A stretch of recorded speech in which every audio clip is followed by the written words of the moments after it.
Hello friends, welcome back to my channel. दोस्तों आज की इस वीडियो में मैं आपको बताने वाला हूं दोस्तों, अगर आपके पास इंस्टाग्राम में स्टेटस आइकन शो नहीं हो रहे हैं तो उसके थंबनेल्स शो नहीं हो रहे हैं तो आप उसकी प्रॉब्लम को इजीली सॉल्व कर सकते हैं। तो दोस्तों बहुत सिंपल स्टेप है, आप इस स्टेप को फॉलो कीजिए। सबसे पहले आपको एंड्रॉयड फ़ोन की सेटिंग में आना है।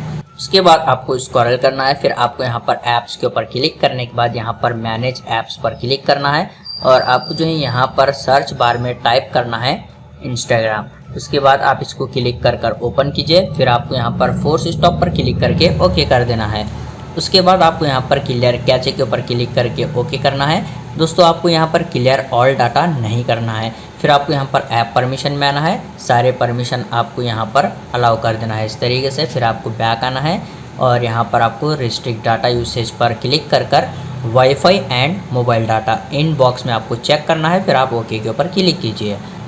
उसके बाद दोस्तों आपको प्ले स्टोर एप्लीकेशन को ओपन करना है और आपको जो है यहाँ पर टाइप करना है इंस्टाग्राम। फिर आपको जो है इसको क्लिक कर ओपन करना है। तो आपको यहाँ पर चेक करना है आपके पास Instagram app up to date है या नहीं। अगर आपके पास यहाँ पर अपडेट शो हो रहा है तो आप इस पर क्लिक कर इंस्टाग्राम एप्लीकेशन को अपडेट कीजिए। फिर दोस्तों आप अपने फ़ोन को एक बार रीस्टार्ट कीजिए, प्रॉब्लम सॉल्व हो जाएगी। उम्मीद है आपको वीडियो पसंद आया तो प्लीज़ लाइक कर देना और इसी तरह के वीडियोस देखने के लिए चैनल को सब्सक्राइब कीजिए।